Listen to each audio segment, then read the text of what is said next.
Liquid receiver की outline होगी, वो लिक्विड हमारा नीचे बैठ जाएगा और जो वेपर होंगे उस लिक्विड रिसीवर में ऊपर होंगे। अब जो वेपर होंगे ना, ऊपर से एक पाइप लगाया जाता है जो हमारे पाइपलाइन कनेक्टेड होती है हमारे कंप्रेसर की डिस्चार्ज लाइन के साथ, ताकि जो वेपर गैस रह गई है वो हमारे दोबारा कंप्रेसर में जाए और दोबारा कंप्रेसर से वो दोबारा कंप्रेस हो और दोबारा कंडेंसर में आए और वो दोबारा लिक्विड बन जाए। तो लिक्विड रिसीवर जहां पे भी इस्तेमाल होगा वो इसी पर्पज के लिए इस्तेमाल होगा कि जो रेफ्रिजरेंट हमारे कंडेंसर में लिक्विड नहीं बनी वो दोबारा हमारे कंप्रेसर में जाए, कंप्रेसर में उसको दोबारा लिक्विड बना दें। तो इस तरीके से आप उसको क्लियर कर सकते हैं बहुत आसान वर्ड्स में। उसके बाद फिल्टर ड्रायर आप लिक्विड लाइन के ऊपर लगा सकते हैं ताकि आपकी रेफ्रिजरेंट को क्लियर के फिल्टर का मतलब है फिल्टर और ड्रायर। ड्रायर से मुराद है अगर उसमें दूसरी गैसेस वगैरह की नमी, अगर आपके सिस्टम में एयर वगैरह थोड़ी बहुत हो तो वो क्या करती है उसको खत्म उसमें। अब वो कह सकता है उससे नेक्स्ट क्वेश्चन कि फिल्टर ड्रायर किस तरीके से हवा में से जो रेफ्रिजरेंट है उसमें से नमी को जज़ब करता है, या फिर आपका वो पूछ सकता है कि जो ड्रायर है वो आपके किस तरीके से खुशक करता है फिल्टर ड्रायर। तो आप उनको बताएं कि फिल्टर ड्रायर एक शेल में उसमें हम सिलिका जेल इस्तेमाल होता है जो ओल्ड टेक्नोलॉजी है, कोई लेटेस्ट टेक्नोलॉजी भी आ चुकी है, लेकिन सिलिका जेल ऐसा है जो नमी को जज़ब करता है। तो वो इस तरीके से उसमें सिलिका जेल के सेल रखे जाते हैं छोटे छोटे।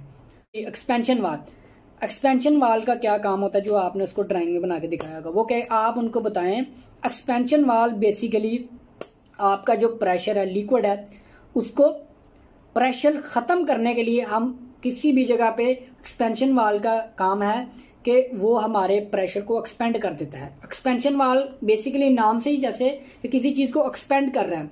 अब एक्सपेंशन वाल का काम होता है कि जो आपकी लिक्विड लाइन के जरिए रेफ्रिजरेंट आई उसको एक्सपेंड कर देता है, हमारे एवेपोरेटर की ट्यूब्स के अंदर स्प्रे करता है। तो क्या होता है आपकी जो वेपर है उसका लो टेम्परेचर उसका एक्सपेंड कर देता है लो टेम्परेचर पे। मैंने आपको बताया था शुरू में कि टेम्परेचर बढ़ता है तो प्रेशर बढ़ता है, प्रेशर बढ़ता है तो टेम्परेचर बढ़ता है। इसी तरीके से प्रेशर अगर कम होगा तो टेम्परेचर भी कम होगा। जैसे ही आपकी रेफ्रिजरेंट का प्रेशर कम होता है तो उसका टेम्परेचर भी कम हो जाता है।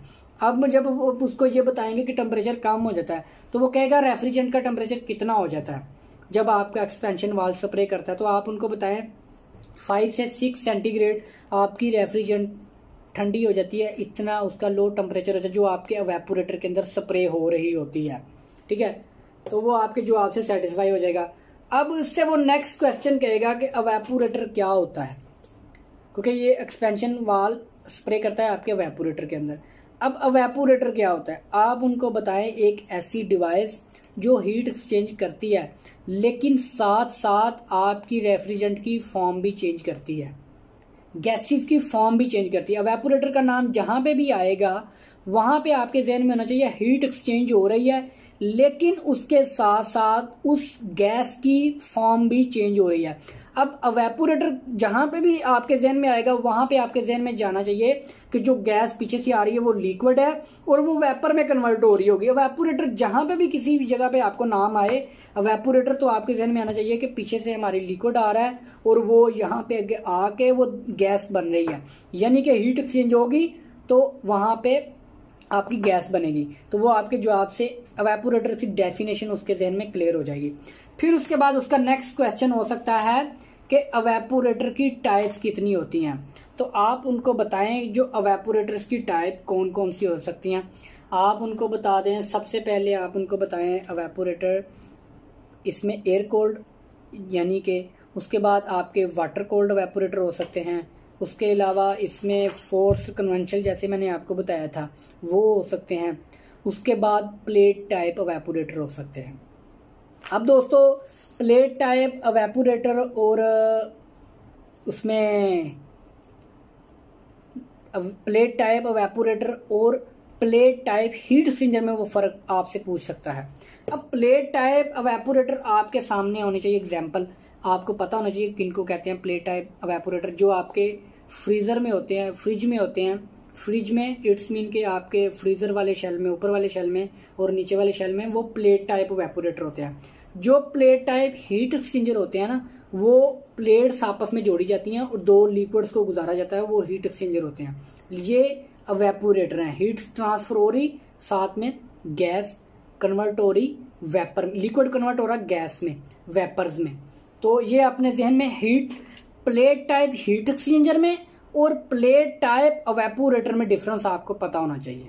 ठीक है, प्लेट टाइप एवेपोरेटर आपके एवेपोरेटर से मुराद है कि वो आपके यानी कि प्लेट टाइप एवेपोरेटर से मुराद है कि आपकी गैस लिक्विड आपका वेपर में कन्वर्ट होता है।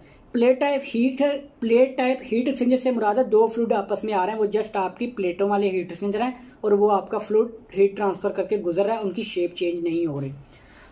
उसके बाद दोस्तों एवेपोरेटर के ऊपर वो पूछ सकता है कि आप कौन कौन सा सेंसर इस्तेमाल करते हैं एवेपोरेटर के ऊपर।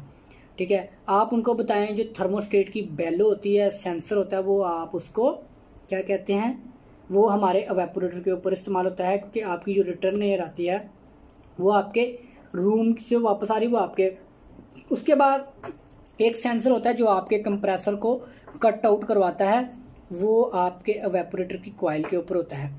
उसके बाद जो फ्रीजिंग सेंसर होता है कि अगर आपके ऊपर आइस आ गई, ज़्यादा ठंडा हो गया आपका एवेपोरेटर, वो भी आपके एवेपोरेटर के ऊपर ही होता है, वो भी आपके कंप्रेसर को कट आउट करवा देता है, वो भी सेंसर आपके इसके ऊपर आएगा।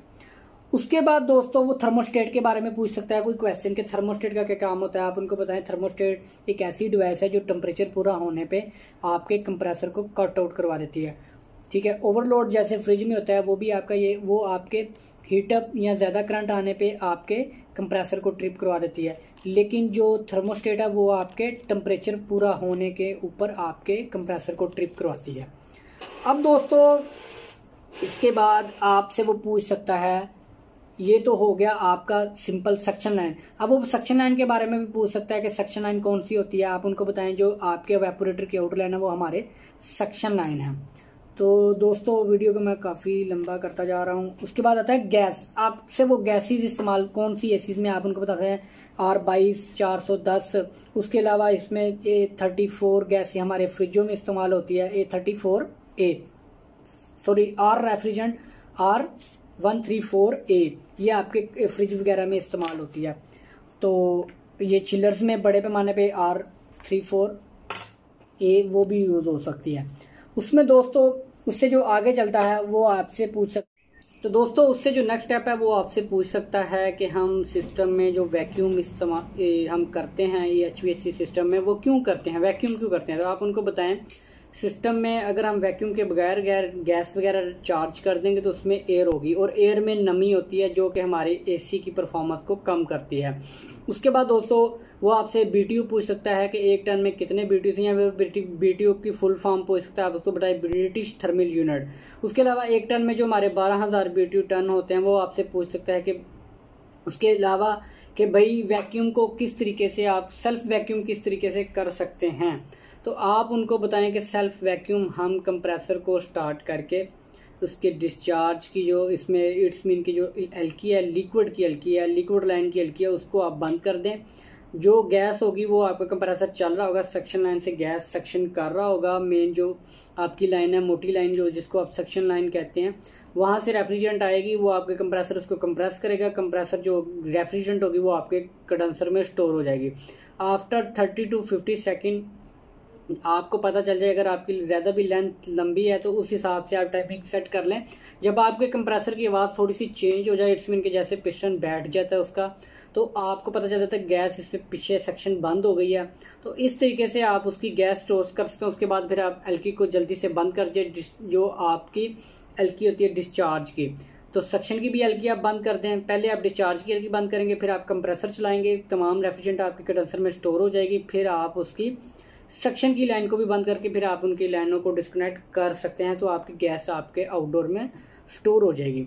उसके बाद वो आपसे पूछ सकता है कि जी भाई ऑयल सेपरेटर का भी पूछ सकता है, ऑयल सेपरेटर का क्या काम होता है। आप उसको बताएं कंप्रेसर की जो डिस्चार्ज लाइन होती है उसके ऊपर हमारा ऑयल सेपरेटर लगता है, ताकि जो रेफ्रिजरेंट कंप्रेस की जाती है उसके साथ जो ऑयल जाता है वो हमारे दोबारा कंप्रेसर में आ जाए, और जो गैस है वो हमारी आगे कंडेंसर में चली जाए। तो ऑयल सेपरेटर का मतलब होता है कि आपकी गैस जो है वो आपकी स्टोर हो, उसमें ऑयल जो है वो आपका वापस आपके कंप्रेसर में आ जाए। उसके बाद दोस्तों उससे आगे वो आपसे पूछ सकता है कि जो रेफ्रिजरेशन साइकिल में हाई और लो साइड होती है वो कौन सी होती है। आप उनको बताएं जो कंप्रेसर से लेके आपके एक्सपेंशन वाल तक है वो आपकी हाई साइड है, और एक्सपेंशन वाल से ले आगे और सक्शन लाइन कंप्रेसर तक वो आपकी लो साइड है। तो हाई और लो साइड दोनों आप उनको बता दें। उसके बाद वो दोस्तों आपसे इसके रिलेटेड जो क्वेश्चन पूछ सकता है वो भी मैं आपको बता देता हूँ कि वो आपसे पूछ सकता है एसी की टाइप्स कितनी होती हैं। इट्स मीन के स्प्लिट एसी की कितनी टाइप्स होती हैं, आप उनको बताएं कि भाई सीलिंग टाइप, उसके अलावा स्प्लिट टाइप, विंडो एसी, उसके अलावा फ्लोर स्टैंडिंग, उसके अलावा आप उनको बता दें जी वॉल माउंटिंग जो स्प्लिट होते हैं। उसके अलावा आप उनको जो भी आप जिसके बारे में जानते हैं ज़्यादा से ज़्यादा आप उनको बता दें। तो दोस्तों इस तरीके से वो आपसे क्वेश्चन कर सकता है कि भाई हीटिंग साइकिल। अब हीटिंग साइकिल आपको पता होना चाहिए, जो मैंने आपको कंप्लीट डिटेल दे दी कंडेंसर, एवेपोरेटर, कंप्रेसर की। तो वो आपसे पूछ सकता है कि हीटिंग साइकिल आपने क्या करना है। अगर आपको हीटिंग साइकिल के बारे में पता है तो आपको बेहतर पता होगा कि आप कंडेंसर जो है वो आपका एवेपोरेटर बन जाता है और जो एवेपोरेटर होता है वो आपका कंडेंसर बन जाता है। ये आप उनको नाम चेंज करें, क्योंकि हम कंडेंसर से हीटिंग लेते हैं एवेपोरेटर से, क्योंकि हम जो हमारी कंप्रेस गैस करता है रिवर्स साइकिल हो जाता है, वो हमारे कंडेंसर में पहले जाएगी। कंडेंसर के बाद वो हमारी लिक्विड लैंड के जरिए हमारे एवेपोरेटर में, एवेपोरेटर कौन सा है आउटडोर में जो होता है वो हमारा एवेपोरेटर बन जाता है, और फिर वो सक्शन लाइन के जरिए हमारे कंप्रेसर में और डिस्चार्ज करेगा कि हमारे कंडेंसर में। कंडेंसर कौन सा है, कंडेंसर जो हमारा इंडोर जो मेरे पीछे लगा हुआ है ये हीटिंग साइकिल के ऊपर हमारा कंडेंसर बन जाता है। ठीक है, कंडेंसर की डेफिनेशन आपके जहन में होनी चाहिए कि ऐसी डिवाइस जो हीट ट्रांसफर होने के साथ साथ जो उसकी गैस जो हमारी वेपर है उसको लिक्विड में कन्वर्ट करती है।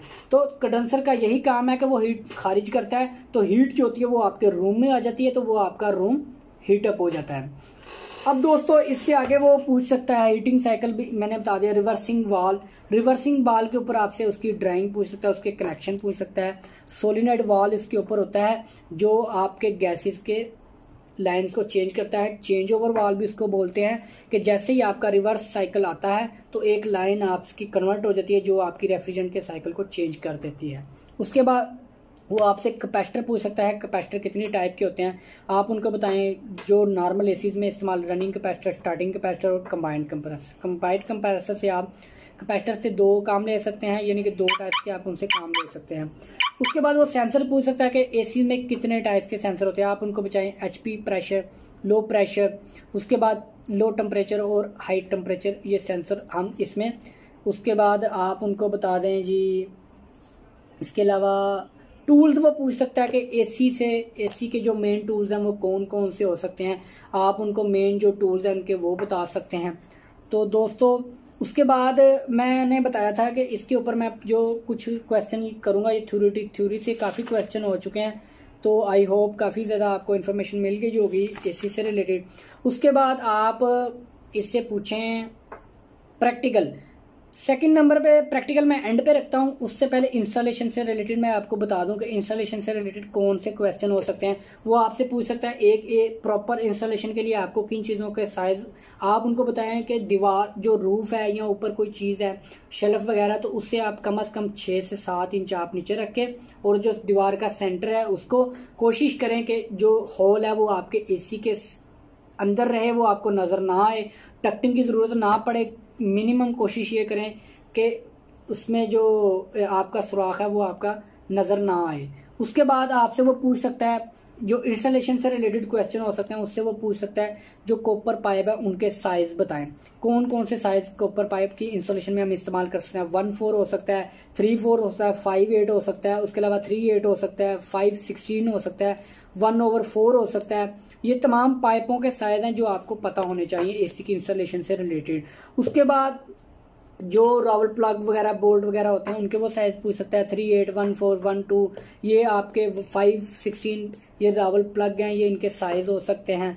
उसके अलावा दोस्तों वो आपसे जो कॉपर पाइप की लेंथ, एक जो रोल होता है उसकी कितनी लेंथ होती है, क्योंकि इंस्टॉलेशन से रिलेटेड आपको ये चीज़ें पता होंगी तो आप प्रॉपर इंस्टॉलेशन का एस्टिमेट लगा सकते हैं। उससे रिलेटेड वो पूछ सकता है कि जो रोल है वो आपका 15 मीटर, इट्स मीन के 15 मीटर से मुराद है कि आप 45 फीट बनता है, इतनी उसकी लेंथ होती है कॉपर पाइप की जो रोल होता है। जो उसके ऊपर इंस्टॉलेट करते हैं वो आपसे पूछ सकता है वो कौन सी होती है, और कितने साइज की होती है, सेम साइज जितना जो आपके कॉपर का साइज होता है वही आपके इंसुलेशन का साइज भी हो सकता है। उसकी जो लेंथ आपसे पूछ सकता है इंसुलेशन की, वो 6 से 7 फीट उसकी लेंथ होती है और एरोफ्लेक्स उसको बोलते हैं, एरोफ्लेक्स, ठीक है, इंसुलेशन का नाम होता है। उसके बाद दोस्तों वो इंस्टॉलेशन से वो रिलेटेड इंस्टॉलेशन के रिलेटेड आपसे वो टूल पूछ सकता है। जो प्रॉपर टूल है एचवीएसी में वो आपके पास होना चाहिए, screw wrench, ampere meter, flaring tool, swaging tool, tube cutter. उसके अलावा आपके पास होना चाहिए plier, grip plier, pliers, wire cutter. उसके अलावा आपके पास gauge, manifold, single low pressure, high pressure gauge, lines gauge, adapters, refrigerant adapters होते हैं।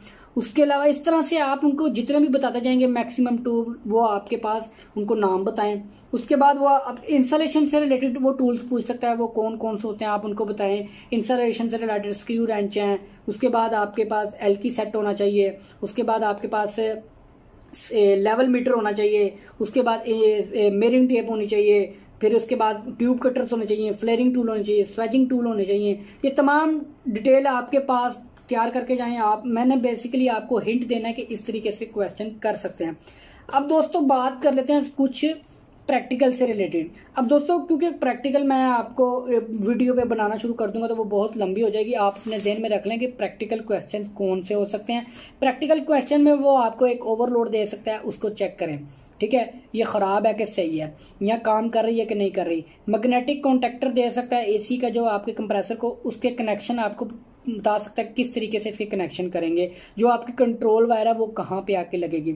उसके बाद वो आपसे पूछ सकता है इंस्टॉलेशन से रिलेटेड क्वेश्चन लाजमी कि आपकी 1 टन के लिए, आपकी या 2 टन के लिए जो वायर है वो कौन सी इस्तेमाल करें। आप उनको बाय 2.5 mm 3 कोर वायर इस्तेमाल कर सकते हैं। कंट्रोल की वायर है वो सिंपल वायर इस्तेमाल कर सकते हैं, इतनी हैवी वायर कंट्रोल के लिए इस्तेमाल नहीं ज़रूरत होती। उसके बाद दोस्तों वो आपको कैपेसिटर दे सकता है कि इसकी कैपेसिटी चेक करें, या ये काम कर सकता है, या ये चल सकता है, या ख़राब हो चुका है, कैपेसिटर चेक करने के लिए। फिर आपके पास जो मल्टीमीटर होता है उससे आपको कंटिन्यूटी चेक करना आनी चाहिए, एम्पेयर चेक करना आना चाहिए, वोल्ट चेक करने आना चाहिए, शॉर्टेज चेक करना आना चाहिए एम्पेयर मीटर से। वो आपको किसी भी मोटर दे सकता है, आउटडोर की मोटर दे सकता है, इंडोर की मोटर दे सकता है। आप उससे उसकी कंटिन्यूटी चेक करें, उसकी वेंडिंग चेक करें, शॉर्ट तो नहीं है, बॉडी अर्थ चेक करें, ये तमाम चीज़ें चेक करें। उसके बाद दोस्तों वो आपको एक कंप्रेसर दे सकता है कि कंप्रेसर के टर्मिनल ट्रेस कौन सा रनिंग का टर्मिनल, कौन सा आपका स्टार्टिंग का टर्मिनल है और कौन सा आपका कॉमन टर्मिनल है। उसके बाद एक छोटा सोलेनोइड जो आजकल वाल आ रहे हैं रिवर्सिंग वाल के ऊपर सोलेनोइड वाल दे, इसको ऑपरेट करवाएं, इसको करंट दे, इसको सप्लाई दे के इसको मैग्नेटिक फील्ड बना के चेक करें ये काम करता है कि नहीं करता। उसके बाद आपको 2 कॉपर के पाइप दे सकता है छोटे पीस, उसके ऊपर आप फ्लेयरिंग डालें, स्वेजिंग डालें, ये आपके पास क्वेश्चन प्रैक्टिकल हो सकता है। उसके बाद वो इसी तरीके से डिफरेंट वो चीज़ें आपके पास दे सकता है प्रैक्टिकल में। आप अपने ज़हन में रख लें जो मेन पार्ट्स हैं ये काफ़ी कुछ दे सकता है। तो दोस्तों आज इसी से इतनी ये काफ़ी लंबी वीडियो हो चुकी है, इसको मैं 2 पार्ट्स में अपलोड करूँगा, पार्ट 1 और पार्ट 2। तो दोस्तों अगर आप हमारे चैनल पे नहीं हो तो अगर आपका भी कोई क्वेश्चन वगैरह है तो अगर ये जो मैंने आपको प्रैक्टिकल बनाया है, अगर आप इनमें से किसी चीज़ के ऊपर चाहते हैं कि मैं आपको प्रैक्टिकल बताऊं कि किसी मैग्नेटिक कॉन्टेक्टर को किस तरीके से कनेक्शन कर सकते हैं या ओवरलोड को किस तरीके से चेक कर सकते हैं, तो आप लाजमी कमेंट करें और हमारे चैनल को सब्सक्राइब कर लें और बेल आइकन के बटन को लाजमी प्रेस करें ताकि HVAC से रिलेटेड जो भी वीडियो अपलोड करें आपको नोटिफिकेशन में मिल जाए।